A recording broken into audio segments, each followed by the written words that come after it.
The moment I heard my daughter's mother-in-law call me cheap across the ballroom, something in me went silent.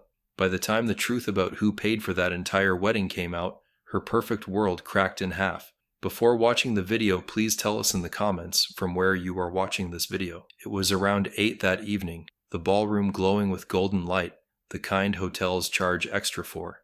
Emily looked beautiful, her white gown catching every reflection from the chandeliers.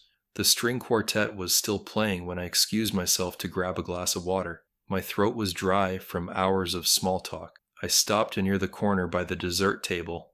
That's when I heard Lydia Whitman's voice slice through the laughter. "She means well," Lydia said, her tone dripping with sugar. "But honestly, Chase deserved a grander reception. You can tell her father's thrifty. Everything screams budget choices." Her friends giggled. I didn't move. I just stood behind a tall potted fern, pretending to check my phone. Lydia kept going. "I mean, this place is nice, but we've hosted birthday dinners here. A wedding venue should feel exclusive. Poor Emily probably didn't know better. She's a sweet girl, just like her father, bless his heart. Simple." The words simple and cheap hung in the air longer than the violin notes. I took a slow breath, looking out across the ballroom. I could see Greg Whitman laughing near the bar, his hand heavy on a glass of scotch. He was harmless compared to her. Lydia thrived on appearances. Everyone knew that. She wanted this night to reflect her social standing, not her son's marriage. I walked back toward my table and sat beside Emily's childhood friend, Alyssa. My daughter was across the room, surrounded by her new in-laws. She looked radiant, glowing with the kind of nervous joy that comes with marriage. She had no idea her new mother-in-law had just insulted the man who'd raised her alone for 20 years. Alyssa leaned over. "You okay, Mr. Mercer? You look like you saw a ghost." I smiled faintly, just realizing I'm not built for long receptions. Inside, though, I felt something heavier. Not anger, something quieter, deeper. I thought about how Emily's mother, Carolyn, would have handled it. She died when Emily was 7, and I'd promised her I'd give our daughter every good thing possible. That promise echoed in my head as Lydia's words replayed. Cheap. The venue alone had cost nearly $70,000. Lydia didn't know that I'd written the check myself, through a quiet agreement with the wedding planner. The Whitmans had insisted they'd handle the expenses, but when I saw the numbers and heard Lydia's complaints about not wanting to look small, I'd made sure my daughter's day was perfect, even if no one ever knew. That night, they danced under crystal chandeliers I paid for. When I looked back toward Lydia, she was adjusting her pearl necklace, smiling for photos. Every movement screamed practiced elegance. Emily's eyes met mine across the crowd for a brief second. She mouthed, "You happy?" I smiled and nodded. "Yes, sweetheart." I was happy for her, but the satisfaction of that night was fading fast. I didn't care about being insulted. I'd been called worse.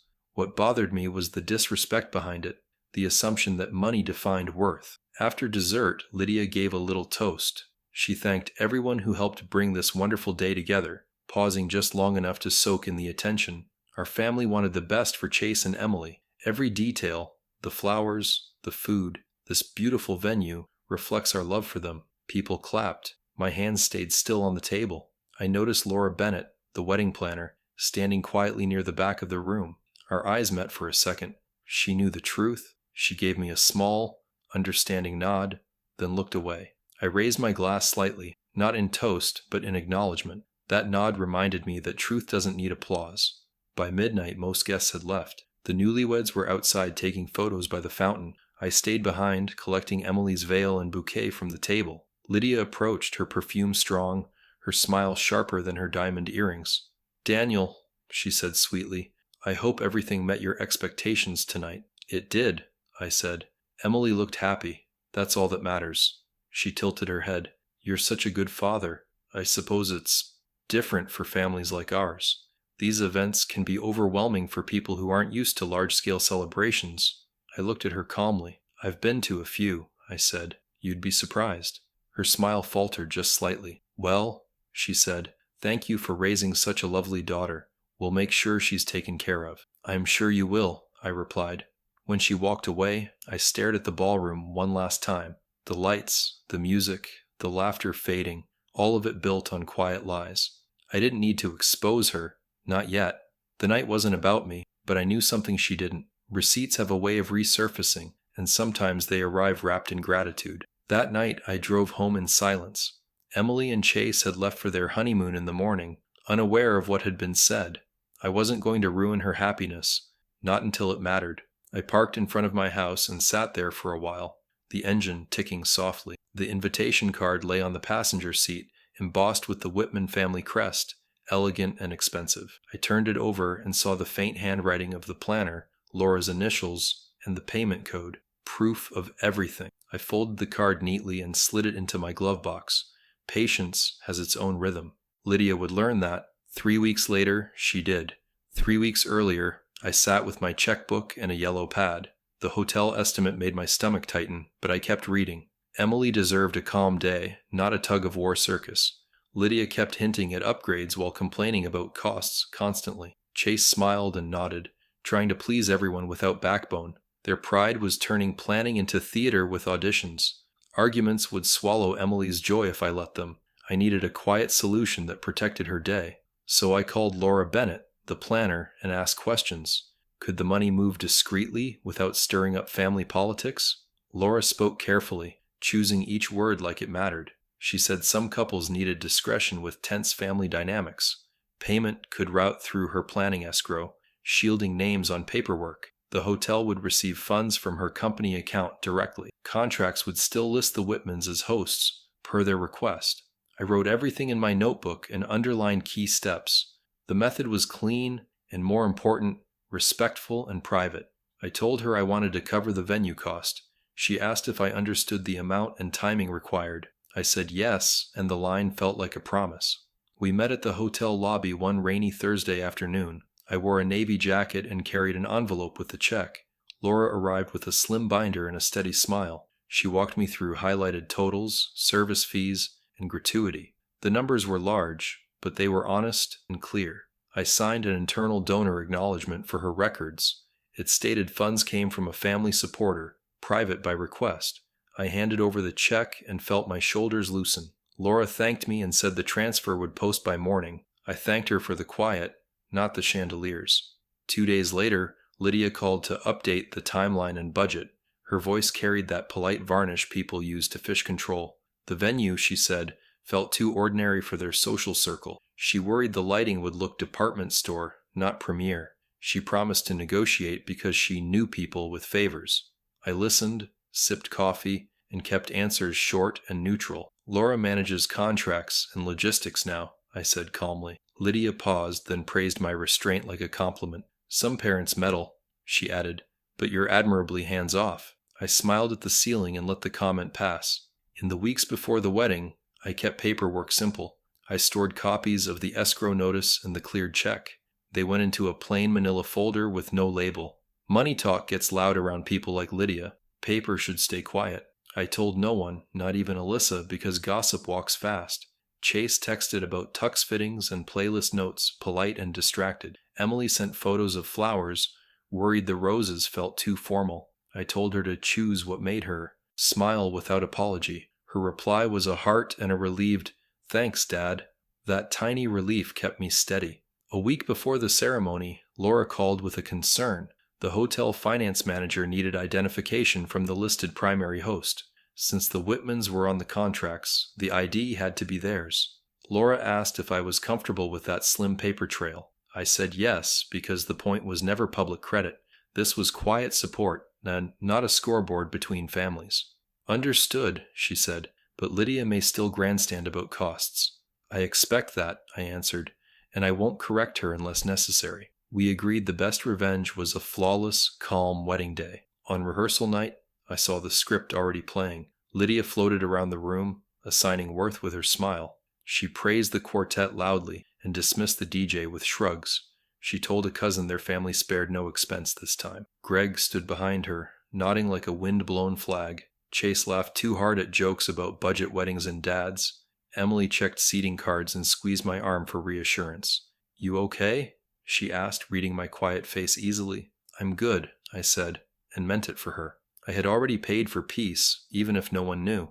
The morning of the wedding, I arrived early to walk the space. Chandeliers glowed at half power, casting soft light across parquet. The hotel manager greeted me kindly because Laura had briefed him. He thanked me for trusting their team, which told me enough. Discretion held firm, exactly as promised from the start. I checked the head table, microphones, and the dance floor edges. I wanted to remove small stress before Emily stepped inside, smiling. Lydia arrived late, surrounded by compliments and perfume clouds. She announced, "Our family insisted on excellence," like a headline. I kept my eyes on the place cards. By afternoon, the escrow cleared, and every vendor confirmed. Laura texted, "All set. Enjoy today. You did right." I stared at that message and felt a quiet release. Right does not always need witnesses, only endurance. Guests drifted in, touching linens and complimenting the view. I took my seat and let the program carry us forward. When Emily walked in, the room forgot its own noise. The music, the lights, and the faces glowed around her. For a few hours, the plan worked like a sealed envelope. Then the envelope found a pair of eager hands. It happened during portraits, right before the reception doors opened. A hotel assistant approached Lydia with a clipboard and polite smile. "Mrs. Whitman, we need your signature confirming the host details," she said. "Also, the final folio will be delivered to your suite." Lydia signed quickly and asked, "Everything charged to our account?" The assistant nodded, then mentioned the planner's escrow process casually. "Funds arrived earlier from Bennett Events Management," she added. Lydia blinked, flustered, and asked a second question too quickly. I watched her cheeks tighten, calculation racing behind practiced elegance. She smiled again, but the shine thinned. An hour later, I slipped to the lobby to breathe. Laura met me there and kept her voice low. She asked me why my company paid the hotel directly, she said. I told her it's standard when a supporter insists on privacy. I nodded and asked whether the folio showed donor identity. "No," she said, "but the ledger line is obvious to careful readers." I thanked her for protecting the boundary we agreed on. "It protects Emily," Laura replied, "and that's the only measure." I looked toward the ballroom doors and prepared for whatever came next. Pride hates quiet facts more than bills. By the time Lydia called me cheap, the fuse was already lit.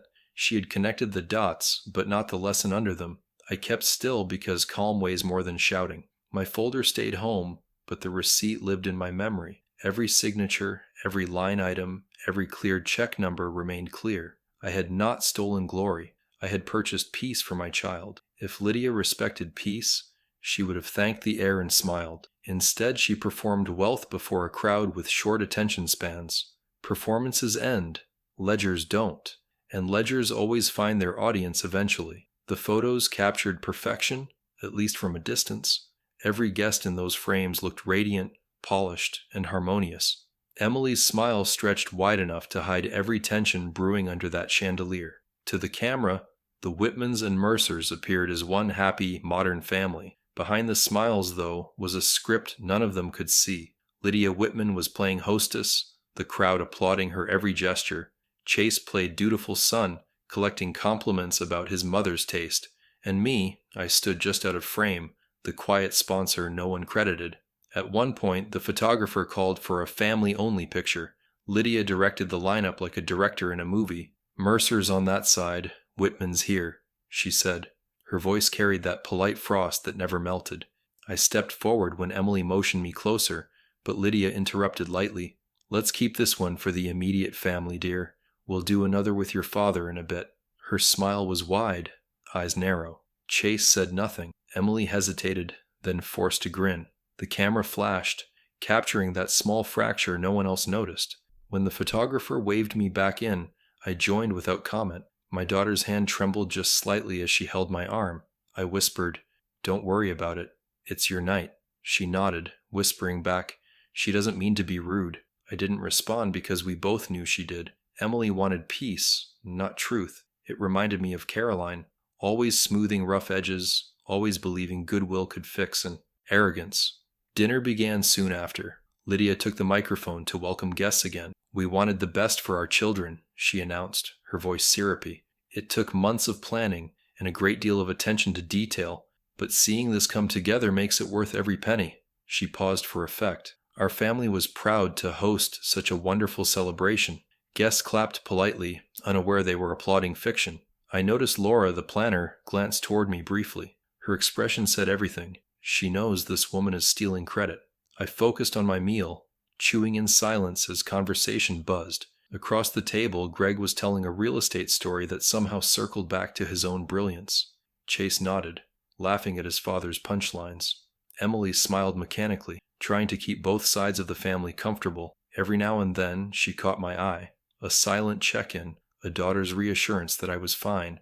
I nodded each time. The truth was, I wasn't angry. I was observant. Lydia's need for status wasn't new. It was inherited arrogance polished into charm. Halfway through the meal, one of Lydia's friends leaned toward her. "This venue is stunning, Lydia. You always have such impeccable taste." Lydia glowed under the compliment. "Oh, thank you. Yes, I told Greg we couldn't settle for less. We wanted elegance without excess. Balance is key, you know." I sipped my wine, hearing her rehearse lies as if she'd written them herself. Balance wasn't her goal. Dominance was. After dinner, speeches began. Chase's best man told college stories that made everyone laugh. Then it was Emily's turn. Her speech was sweet, sincere, and full of gratitude. "To both our families," she said, "thank you for helping us make this day perfect." She looked at me with teary eyes when she added, "And especially my dad, for everything he's done for me my whole life." The guests clapped warmly. Lydia's face twitched for a fraction of a second before she resumed her perfect hostess expression. When I stood to give my short speech, I kept it simple. "Emily, you've made your mother proud today," I began. "Caroline would have loved seeing this. You've built something beautiful, and I hope you both keep it honest and kind." I raised my glass, locked eyes with Lydia for half a heartbeat, and finished, "Because love built on appearances doesn't last long, but love built on truth never breaks." A few people clapped softly. Lydia's smile looked stiff. Greg avoided my gaze entirely. Later, I walked through the hall near the catering entrance. Staff members chatted, stacking trays. I overheard Laura briefing her assistant about the payment transfer logs. She stopped mid-sentence when she saw me. "Everything all right?" I asked. "Smooth," she said carefully. "No surprises yet." That "yet" hung in the air like a quiet alarm. Out on the terrace, I found Emily sitting alone for a moment, looking out at the garden lights. "Hey," I said gently. She smiled, eyes glossy. "Dad, thank you, really. I know this hasn't been easy." I sat beside her. "You don't owe me thanks. Just promise me you'll stay kind, even when others aren't." She nodded. "I will, but Lydia's been different lately, controlling. Chase says she means well, but..." She trailed off. I could hear the disappointment in her voice. Subtle but real. I placed my hand on hers. "Let her play her games. The truth has its own clock." Emily frowned slightly. "What does that mean?" I smiled. "It means you don't have to rush to defend yourself. Or me. Life has a way of balancing scales without us pushing." She sighed, leaning her head briefly on my shoulder. "You always make things sound simple." "That's because I've already lived the complicated parts," I said. When the band resumed playing, Lydia reappeared, gathering guests for a final group picture. "Come on, everyone," she called. "Let's end the night with one more memory." Her tone sparkled with authority. As I walked toward the group, I caught Laura watching from the far end of the room, her phone in hand, checking messages with a frown. Later, I'd learned that Lydia had emailed her mid-dinner, demanding a copy of the hotel's final folio for her records. Control had limits, and Lydia was about to test every one. I stood beside Emily for that last photo, smiling as the flash popped. On the surface, we looked like a family united by joy, but I knew this image was temporary. Behind the smiles, truth was moving, quiet, patient, unstoppable. The service corridor behind the ballroom felt like another country, quiet and cool, with metal racks and lemon cleaner in the air. I found Lydia there, whispering into her phone about post-event accounting and proper attribution. She ended the call when she saw me waiting and pasted on a gracious smile. "Daniel," she said like she was tasting tap water. "Enjoying the evening?" I said I was happy for Emily and meant it. Lydia nodded as if she owned my answer. "For all of us," she added, smoothing a dress that didn't need smoothing. I let a moment breathe between us. Her eyes searched my face for weakness and found patience instead. Patience unsettled her faster than anger. "I heard your toast," she said, stepping closer as the band swelled through the wall. "Truth matters. On that point we agree." I kept my voice even. "Good. Then we should settle a small misunderstanding." Her chin tilted, curious and amused. "About?" I gestured toward the ballroom doors. "About who made tonight possible." She gave a soft, dismissive laugh meant to end conversations. "Everyone contributed," she said. Greg negotiated, I coordinated, the kids cooperated, family effort.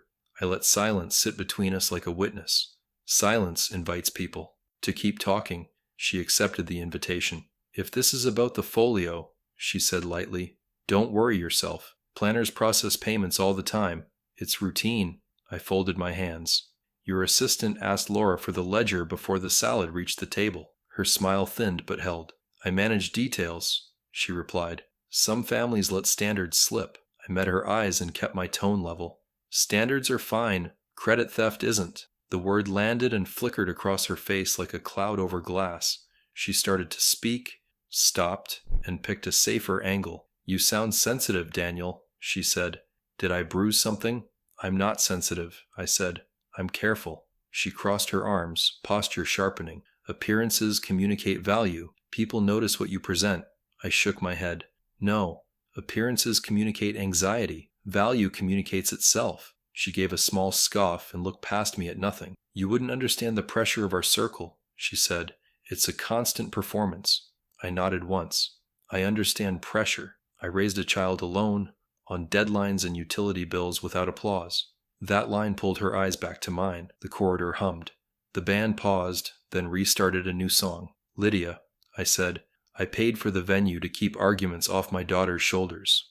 I didn't add numbers, because numbers weren't the point. Her expression didn't crack, but something behind it recalculated. And you expect what? She asked. A public announcement? A plaque on a pillar? I shook my head. I expect accuracy, not theater. She exhaled through her nose. Discretion is admirable, she said, but gratitude follows hierarchy. Parents of the groom host, it's tradition. I nodded again. Tradition is useful until it becomes a weapon, I said. Tonight it was a shield and I paid for it. She lowered her voice. You've put me in a difficult position. I kept my hands at my sides. That position existed before my check cleared. Applause swelled and faded on the other side of the door. People talk, she said. Rumors ruin reputations. Then don't start a rumor, I answered. Start a correction. She studied me like an appraiser studies a watch, searching for wear and counterfeit marks. You want to thank you, she said flatly. I want my daughter out of your scoreboard, I replied, and I want the truth to stop needing disguises. Her jaw shifted once, like a small earthquake under a polished street. Footsteps approached, and Laura rounded the corner, tablet against her chest. She paused, read the air, and gave a professional smile. Everything all right here? She asked softly. Lydia switched to daylight in one breath. Perfect, she said. Just confirming logistics? Laura looked to me, then back to her. I nodded. The folio shows Escrow, from Bennett Events, I said. If anyone asks, the answer is a private family supporter. Laura's reply was steady. That's accurate, she said. Lydia smoothed an invisible crease again. Accuracy is lovely, she murmured. We'll keep things tasteful. Laura's eyes met mine for half a second, offering quiet solidarity. We returned to the ballroom, but the conversation shadowed us along the wall. The band started the last dance, and couples drifted together. Emily caught my eye and read tension in my shoulders like sheet music. I smiled and motioned her to enjoy the moment. Lydia sat near the head table, phone face down, eyes far away. Greg approached me with his hands in his pockets, casual and distant. Everything good? He asked, already glancing past me toward donors. Clear enough, I said. He nodded, relief measured in inches.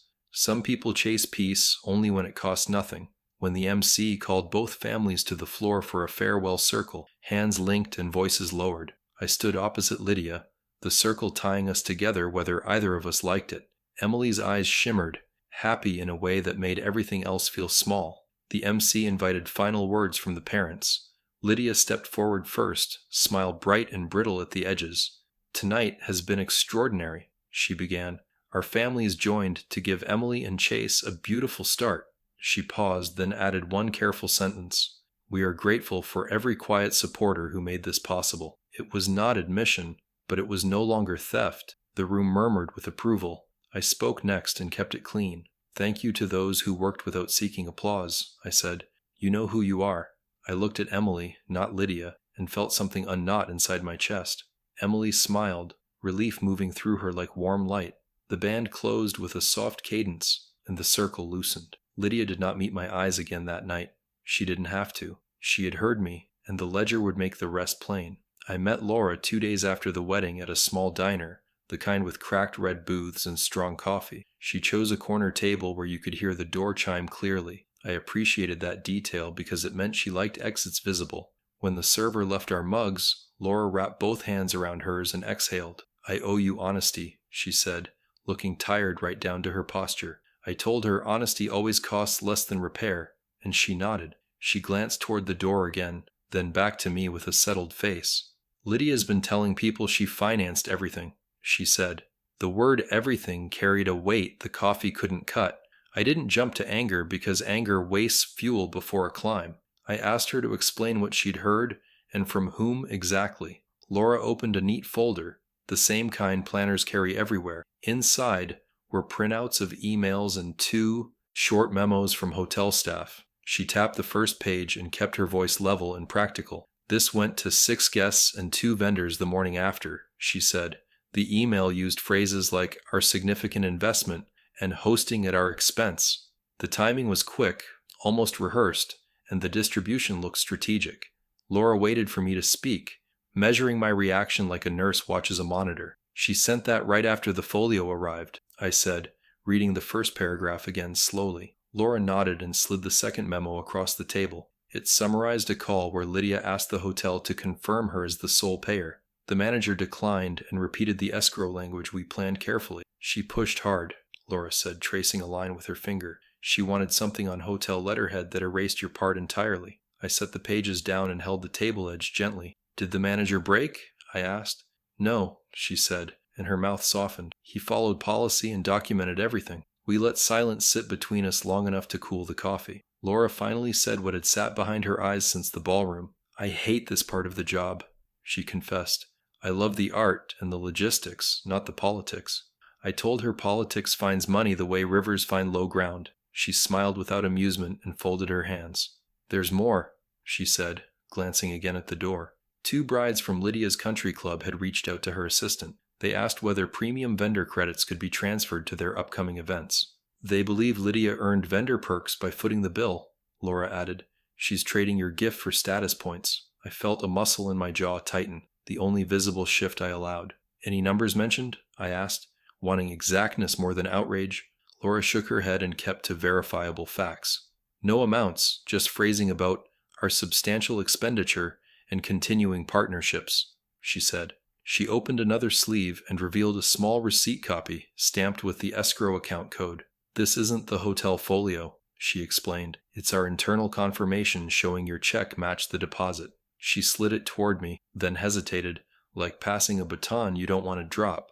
"I kept this separate to protect you if things escalated."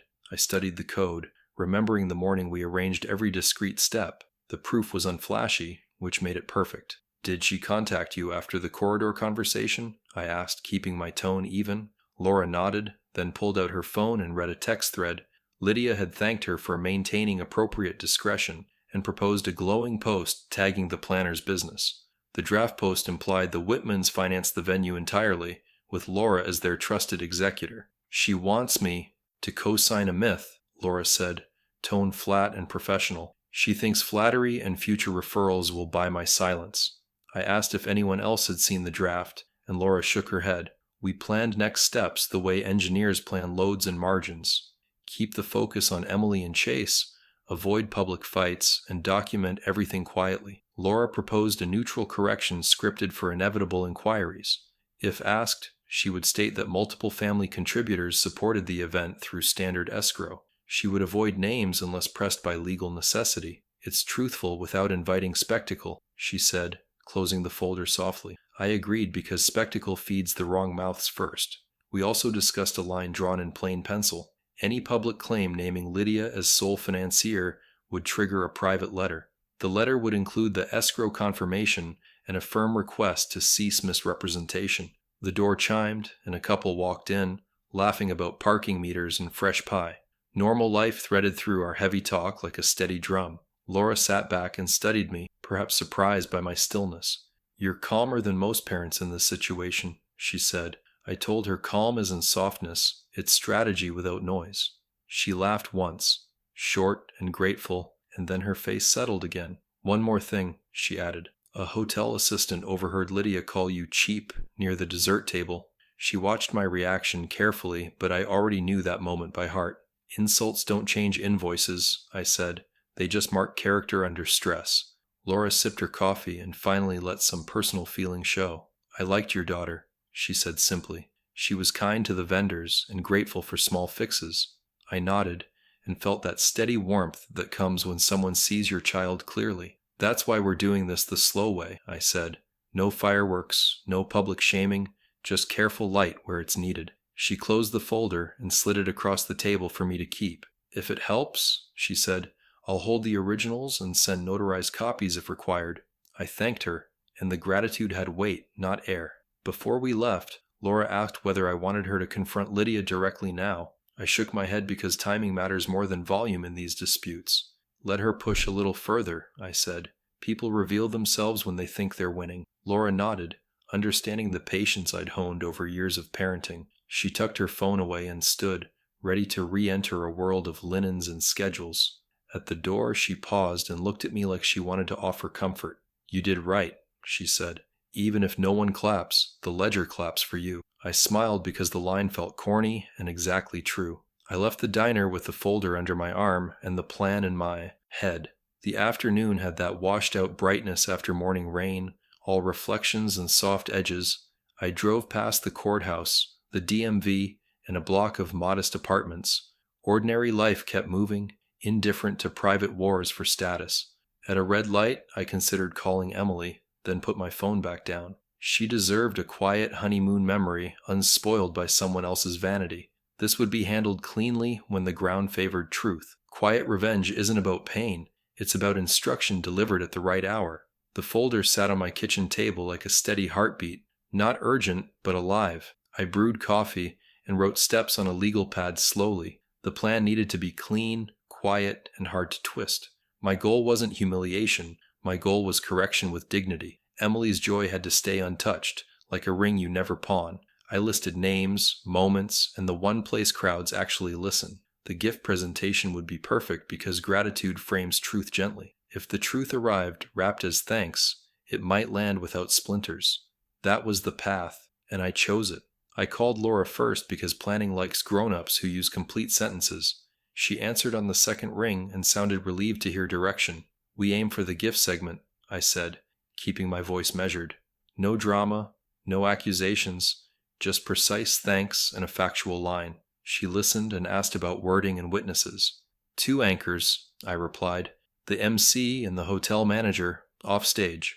Laura paused, then said it could work if everyone stayed disciplined. They'll try to hijack the mic, she warned gently. Then we use small levers, I said. Courtesy is a stronger trap than rope. We met that afternoon at the hotel lobby so details could breathe. The manager joined us, reading the situation with a veteran's calm. I explained the structure like an engineer explains load paths and redundancy. The MC would invite a brief thank you for behind-the-scenes contributors. Laura would name vendors and staff, while the room applauded warmly. Then I would add one sentence, written and approved in advance. Tonight was made possible by several silent family contributions through Escrow, it read. The manager agreed to nod if challenged and confirmed the escrow language publicly. Nothing more, nothing extra, only the line we could defend. Laura frowned thoughtfully, then suggested a second safeguard I had considered lightly. She proposed a sealed card for the couple to open on stage. Inside would be a simple note and a copy of the escrow confirmation. The note would never name me, only a family supporter by request. If Lydia attacked the sentence, the card would speak without heat. I like the idea because paper outlasts theater 9 times out of 10. We'll keep the envelope under the lectern, Laura said. If needed, I hand it to Emily. The manager approved and promised to brief the head. Serve her discreetly. I spent that evening refining language because clarity hates perfume and fog. I stored sharp phrases and kept the sentence steady, plain, and unambiguous. The words had to behave under lights and whispers equally well. I avoided numbers because numbers invite counters and resentment. I avoided credit because credit invites status games and photo poses. I chose gratitude because gratitude is hard to boo in public. Silent family contributions through escrow was the hinge the door needed. It told the truth without spelling my name in neon. I wrote the line twice, once for my pocket and once for Laura. The next morning, I called the MC, a calm man with a teacher's voice. I explained that we wanted a short edition emphasizing community and support. He agreed after hearing Laura's endorsement and the manager's plan. "I'll keep it tight," he promised. 90 seconds, tops, then we move. I thanked him and stressed the key phrase twice so it wouldn't wander. He repeated it back perfectly and asked whether there might be pushback. "Maybe a raised eyebrow," I said.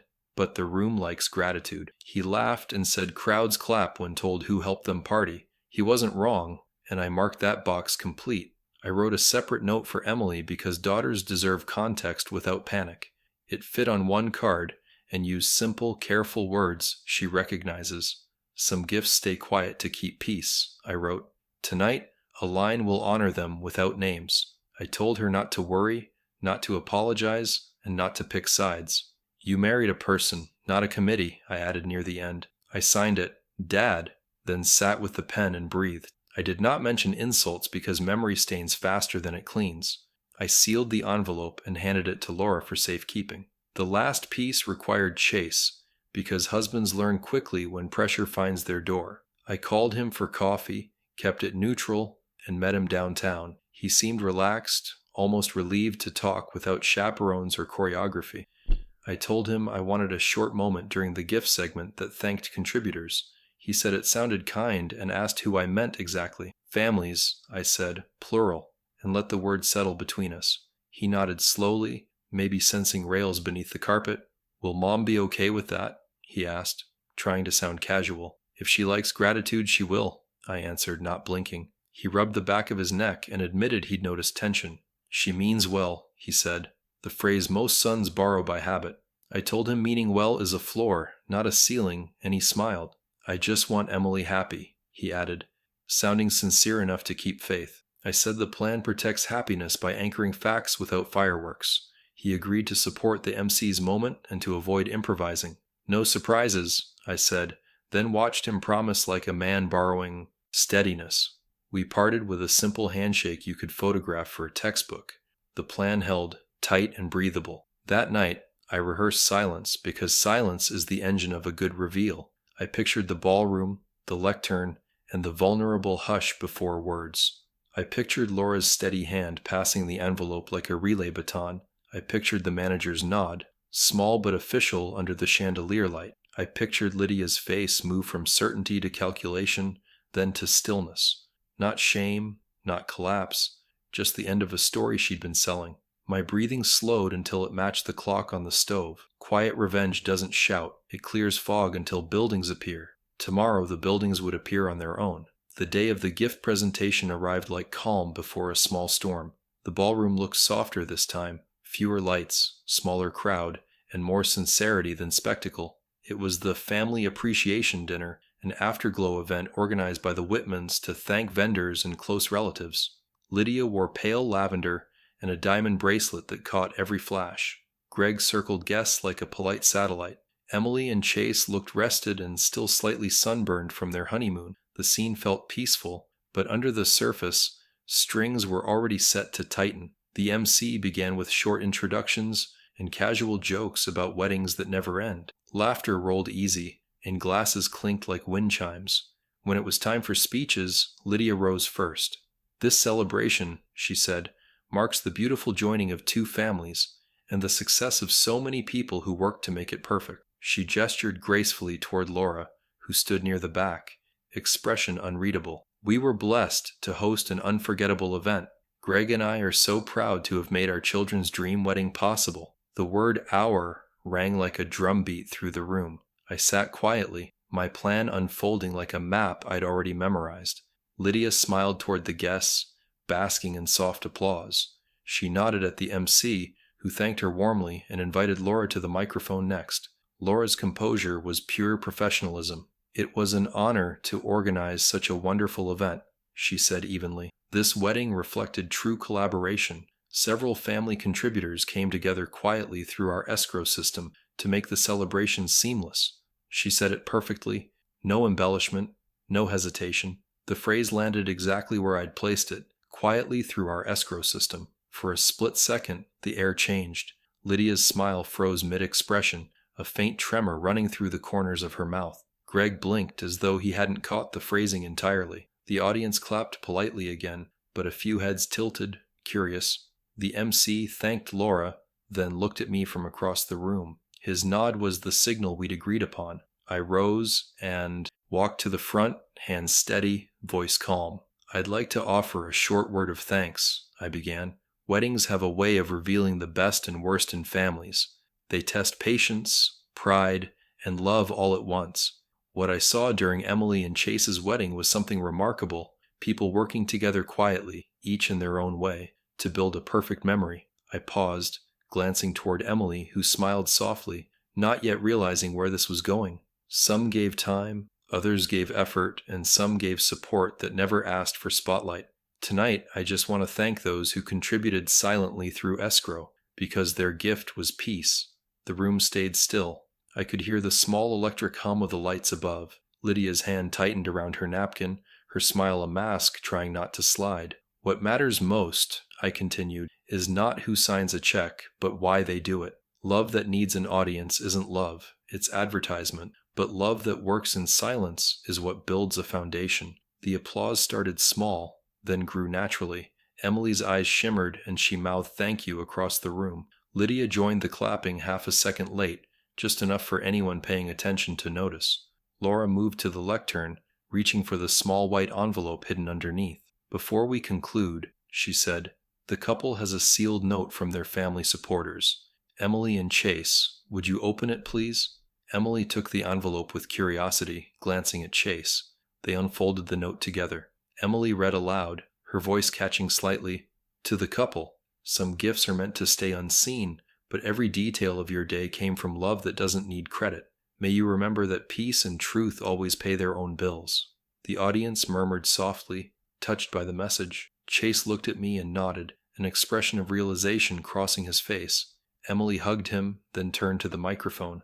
"Whoever wrote that," she said tearfully, "thank you. It means everything." Applause filled the room again, sincere, full-bodied, and free from tension. Lydia clapped, but her face had gone pale beneath the chandelier light. I caught her eye briefly. There was no gloating in me, just quiet finality. She knew the message had landed exactly where it should, between vanity and truth. After the event, guests mingled near the bar, complimenting the speech and the mystery note. I stood near the hallway, sipping coffee when Greg approached, his face unreadable. "That was thoughtful," he said carefully. "You've got away with words." I smiled politely. "Words just do their job when they're true." He nodded slowly, hands in his pockets, as if calculating the damage.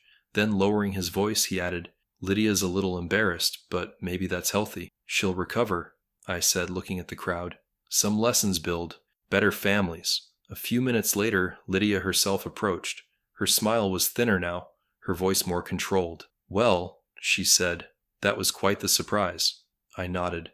Truth tends to sound like that. She studied me, eyes narrow but searching. "You could have told me," she said finally. "I might have handled things differently." "I did tell you," I replied softly. "You just weren't listening." She didn't respond. Her shoulders rose slightly, then fell. "Enjoy the rest of your evening," she said, walking away with the faintest tremor of pride still clinging to her. I stood alone for a moment, the applause still echoing faintly in memory. The plan had unfolded without shouting, without revenge banners or ruined dinners. It was quiet, elegant justice, delivered in the language Lydia valued most, public image.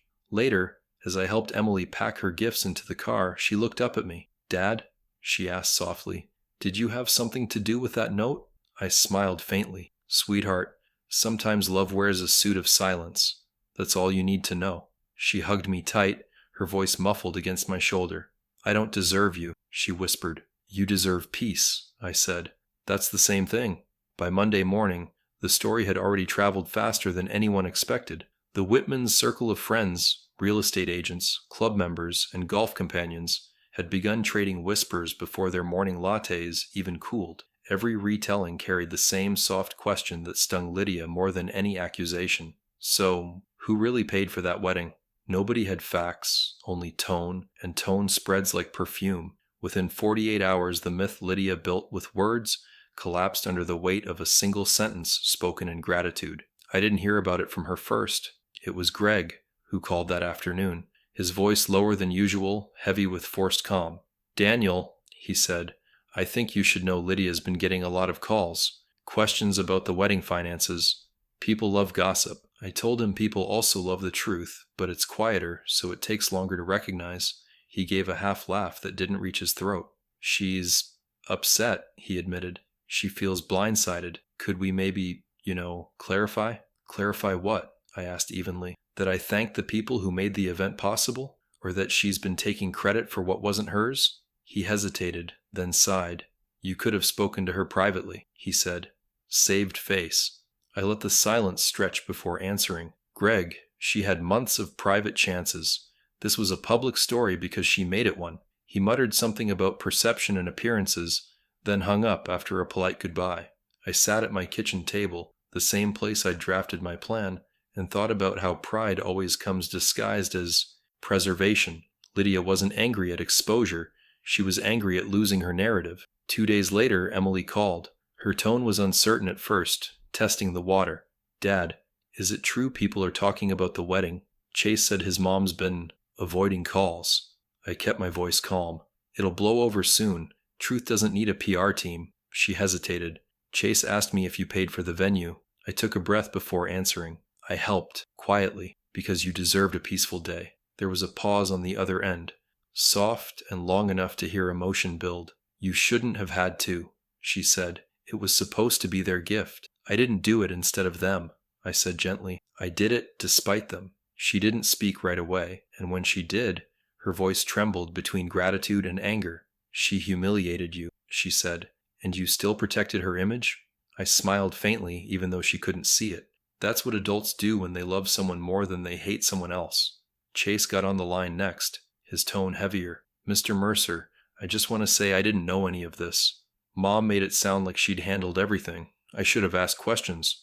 I told him there was no debt between us, just understanding. If you want to protect your marriage," I added, "learn to listen for what's not being said."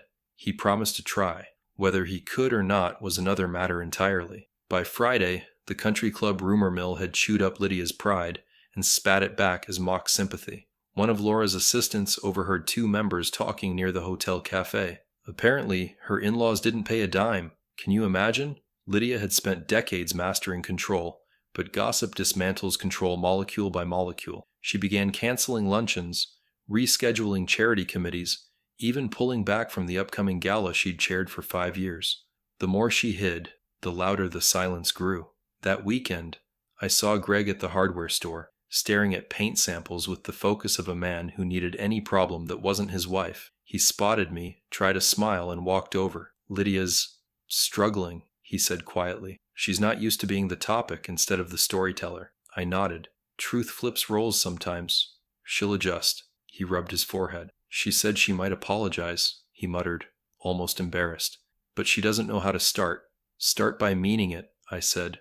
"Everything else follows." He sighed, bought nothing, and left. I finished buying nails and sandpaper, the simple things that fix small breaks you can actually repair. 3 days later, Lydia showed up at my door. No makeup, hair tied back, pearls gone, just a gray sweater and the stiffness of someone walking into her own verdict. I let her in and offered tea. She didn't take it. "You made your point," she said.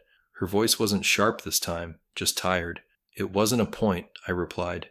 "It was a correction." She looked down, fidgeting with her sleeve. "You embarrassed me." "No," I said quietly. "You embarrassed yourself. I just stopped cleaning up after it." She didn't argue. For the first time since I'd met her, Lydia didn't have a counterline ready. She stared out my window for a long time before speaking again. "Emily's good," she said finally. "She doesn't deserve to be caught between us." "She isn't," I said, "unless you drag her there." Lydia nodded slowly. "I've been called proud before," she said, "but I didn't think it'd look like this from the outside." "Pride's blind in front of mirrors," I said. She gave a small, humorless laugh. "You're very calm about this." "Because I already forgave you," I answered simply.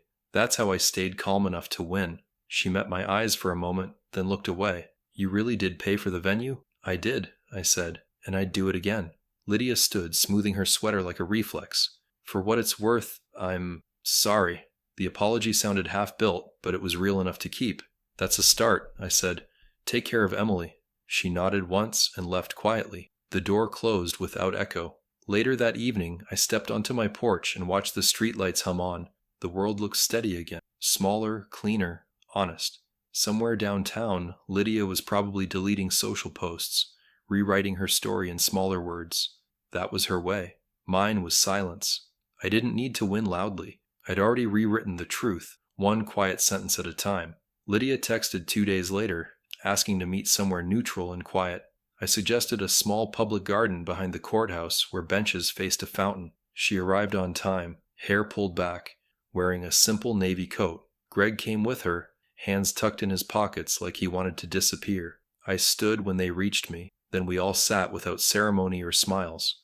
The fountain's steady splash felt like a metronome keeping us honest. Lydia held a white envelope and didn't offer it yet. "I need to say this to your face," she began, voice low. "I was wrong, and I hurt you." She swallowed hard and kept her eyes on the water instead of me. "I appreciate you coming," I said, keeping my tone even and clear. Greg nodded as if permission to breathe had been granted. Lydia's grip on the envelope tightened, the paper bending slightly near the seal. "I told a story that made me look bigger," she said quietly. "I left no place for truth to stand. I waited because silence makes apologies finish their own sentences.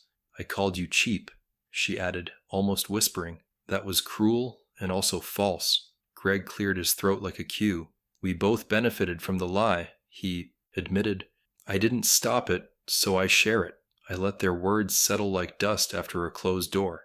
Lydia finally handed me the envelope with both hands steady. Inside was a short letter, typed, signed, and simple. It stated plainly that multiple contributors funded the wedding through Escrow, including me. No flourishes, no backstory, just clean lines and responsibility. "I can send this to the guest list and vendors," she said, "if you want."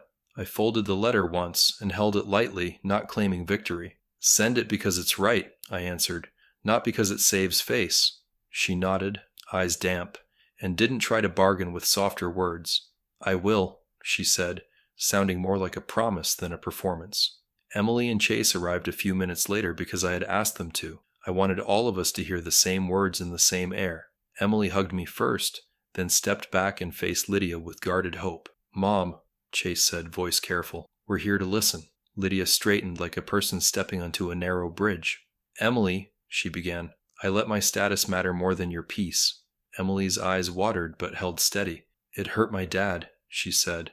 "It hurt me too." Lydia nodded, accepting the direct hit without flinching. "I know," she replied. "I'm here to fix what I can." "Fixing has steps," I said, keeping emotions out of the way. "First step is telling the truth everywhere the lie traveled." Lydia agreed and described the plan in crisp sentences. She'd email a correction to guests and vendors before noon tomorrow. She'd ask Laura for a brief public note confirming the escrow language again. She'd speak, in person, to the 2 club friends who carried the loudest rumors. "No explanations," she added, almost to herself. "Just ownership." Greg promised to back those calls and keep his part short. Chase exhaled like he'd been waiting weeks to hear this level of clarity. Emily reached for his hand and squeezed once, choosing hope without fanfare. "Second step," I said, "is protecting boundaries so this doesn't repeat." Lydia looked at me, bracing for rules. "You will not use Emily and Chase as shields for image," I continued. "You will not compete with gifts and then rewrite them." She nodded, the words landing like nails in new wood. "Understood," she said. "I'll ask permission before making public claims about family matters." Emily spoke next, voice calm and firmer than I'd heard before. "And you will not decide what makes us look worthy," she said. "We decide that together." Chase added a quiet, "Yes," and stood beside his wife like a pillar. The fountain kept time while our agreement built its frame. "Third step," I said, "is something that honors what was lost." Lydia looked confused for a second, then caught the point. "Caroline," she said softly, speaking my late wife's name with care. I nodded and let her say the idea if she could reach it. "A gift in her memory," Lydia offered, testing the words as they formed. "Something that helps other young couples without money or status." Greg brightened a fraction, relieved by a concrete path forward. Emily wiped her eyes and whispered, "Mom would have liked that." I felt my throat tighten and allowed it to be seen. "Set it up properly," I said, "quietly and without your names and lights." We talked logistics only long enough to make the bones stand upright. A small fund at a community foundation could help pay license fees, counseling sessions, or a simple venue deposit. Nothing flashy, nothing that masqueraded as charity for applause. Lydia suggested the name Caroline's First Step Fund and then asked if that was presumptuous. "It's respectful," I said, and meant it without reservation. Emily smiled with real warmth for the first time that morning. "Thank you," she told Lydia. Not for status, but for alignment. Chase promised to handle the paperwork pieces that would slow Lydia's impulse to perform. We all nodded, sensing the plan had enough truth to hold. When the conversations finished, we stood under the early light and let the quiet return. Lydia stepped closer and spoke to me without an audience in mind. "I was scared," she admitted.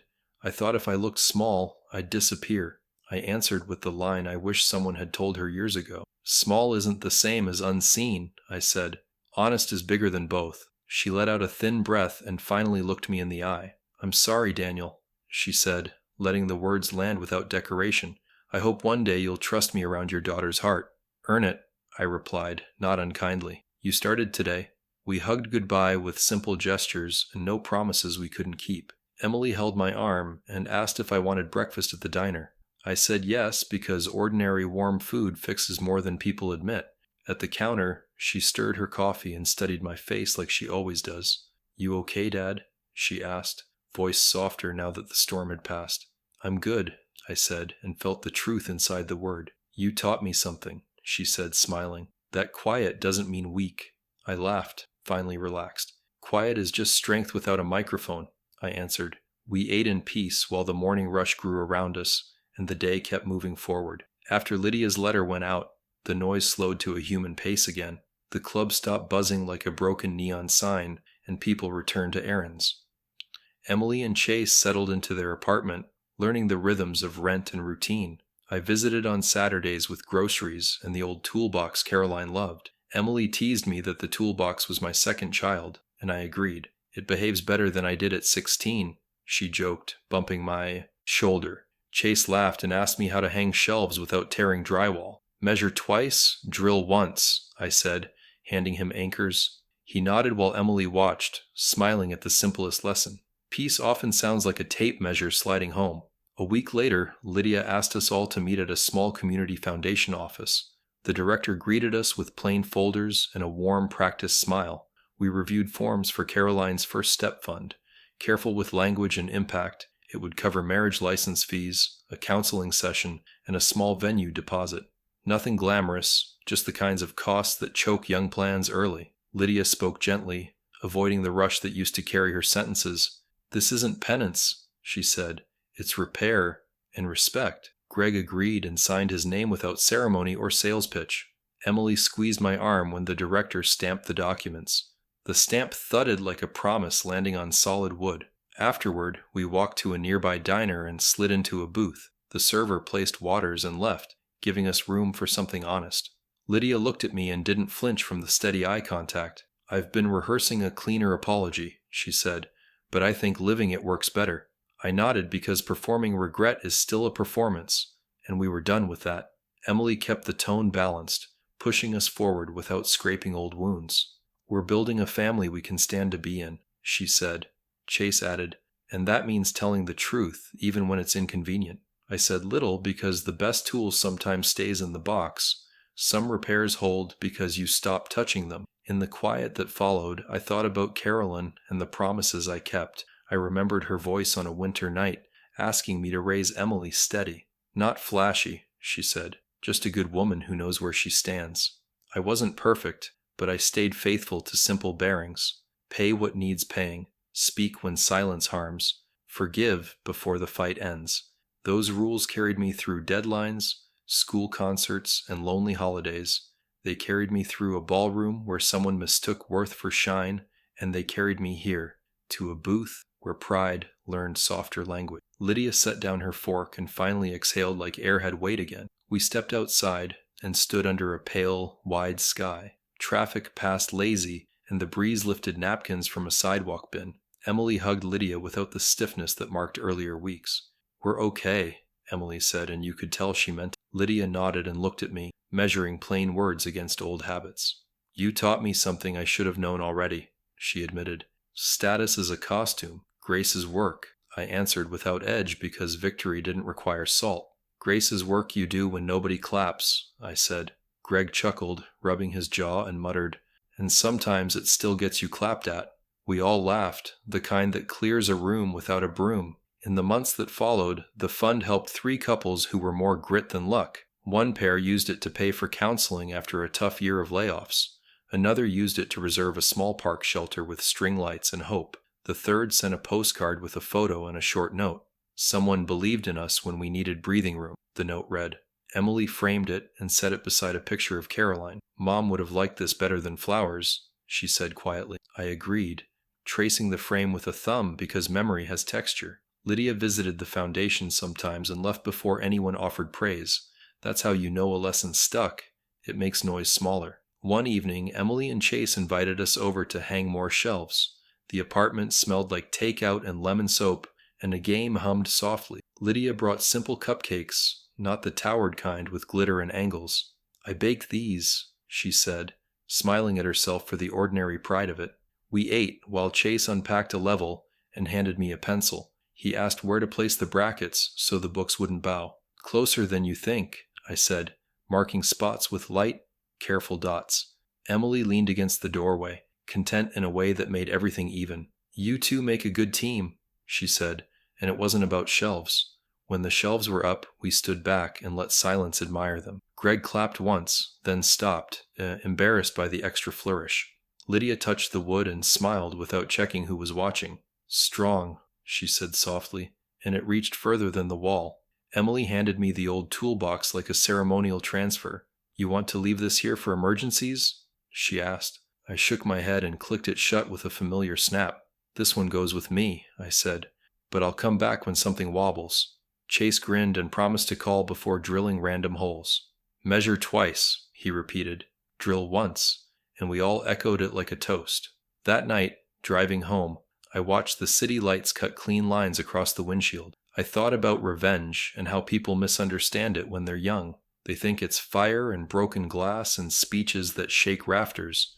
Truth is simpler and heavier. It's an invoice balanced in daylight.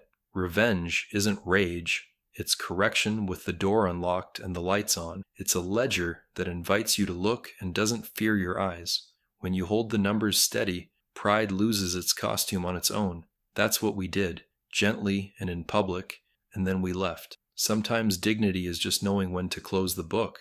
If you found this story meaningful, don't forget to like the video and tell me what you think in the comments. And of course, subscribe for more stories like this one.